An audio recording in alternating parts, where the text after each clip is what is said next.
Welcome to sentence patterns 3 and 4, S semicolon S and S semicolon C A comma S. But first, let's review.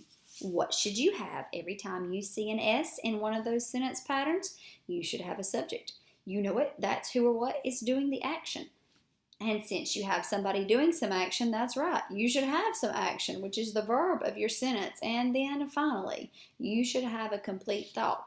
Does it make sense all by itself? If you said it to me or a neighbor or to Uncle Joe, all of us should be able to figure out with pretty much close proximity whatever it is that you're talking about.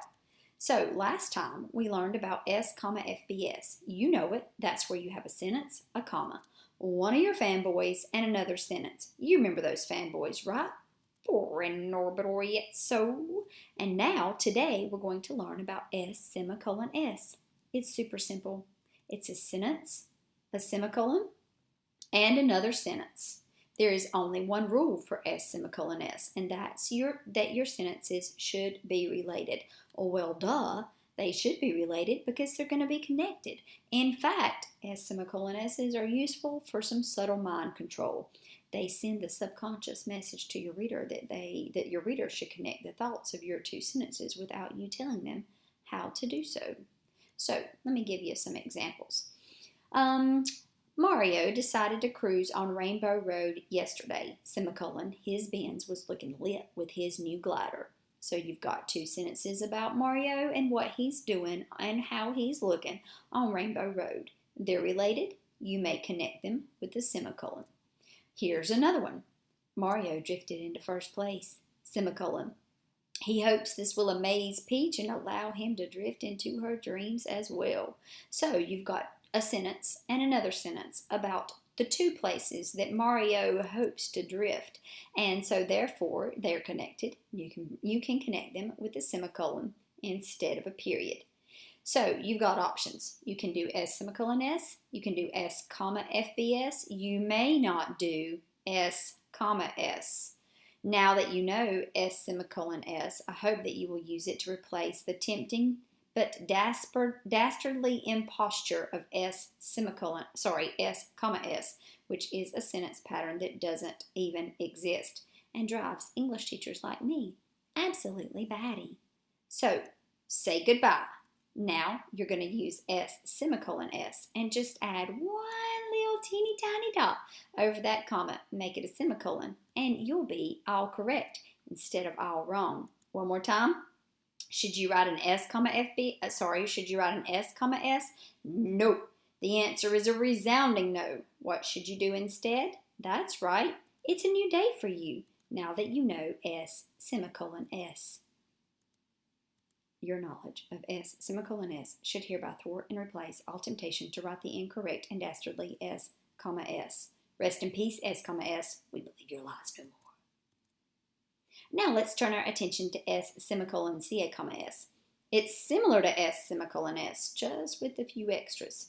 Few students know or use S semicolon CA comma S. So when you use it, you will appear more sophisticated than all your uneducated peers, which is a leg up for you. So listen closely. CA stands for connecting adverb. All you need is a connecting adverb to connect your sentence. And the English language affords the freedom to come up with a million different CAs. For example, a lifetime had passed since the horrific events of last week's Taco Tuesday, semicolon. After running out of fresh guacamole, comma, our lives have descended into chaos. After running out of fresh guacamole is your connecting adverb because it connects these two sentences, explaining why things have been difficult since last Tuesday. So connecting adverbs can add to the verb of your two sentences in one of 5 ways. They can tell how, when, where, why, or how much the two sentences are connected.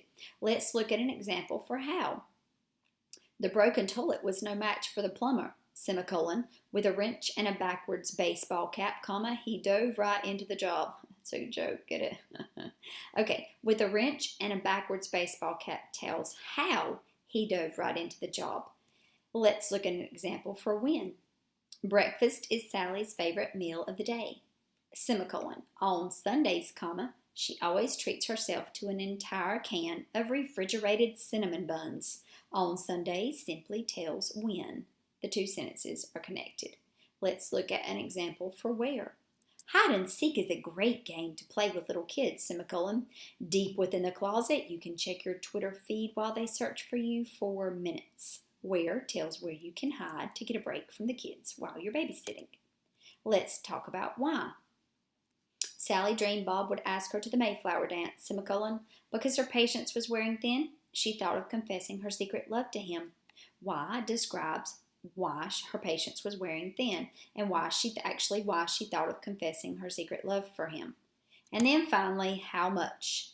The bargain hut is a great place to shop for Mother's Day presents, semicolon. For just 50 cents, comma, I got my mom these twirly earrings. For 50 cents obviously tells how much. It doesn't have to be a dollar amount either. You could say like with many tears, and that would also explain how much. So here's some common examples of connecting adverbs. Accordingly, also, besides, consequently, finally, furthermore, hence, however, moreover, nevertheless, otherwise, still, then, thus, and therefore. So these words are typically formal, which will make your writing sound more sophisticated and will in turn make you sound brighter in return. And some classic CA examples would be things like, Sammy kept feeding his dollars to the claw machine, semicolon. Finally, he won the bearded bunny rabbit of his dreams. Finally is a classic CA that connects your two sentences. Sammy's mom gave him money for the arcade, semicolon. However, she did not expect him to spend all 20 of his dollars on the claw machine. However, is your CA that connects your two sentences. And finally, Sammy had to wait for 30 minutes while his big brother spent his money judiciously at Miss Pac-Man. Nevertheless, comma, he enjoyed annoying his brother with the new bearded bunny rabbit by bouncing it excitedly every time the ghost peeled out in hot pursuit. Nevertheless is your connecting adverb that connects your first and your second sentence. So, now you know S, comma, FBS. Now you know S, semicolon S. Now you know S, semicolon, CA, comma, S. It's not a good idea to overuse any of these sentence patterns, but hopefully you will be able to see that they're the same type of sentence pattern with just something different in the middle, which will allow you to write with some variety. And when you write with variety, you'll have better flow. And you know what will happen when you have better flow? That's right, kids. You'll have better writing, which is our goal. So, tune in next time for sentence patterns 5 and 6. I look forward to seeing you soon.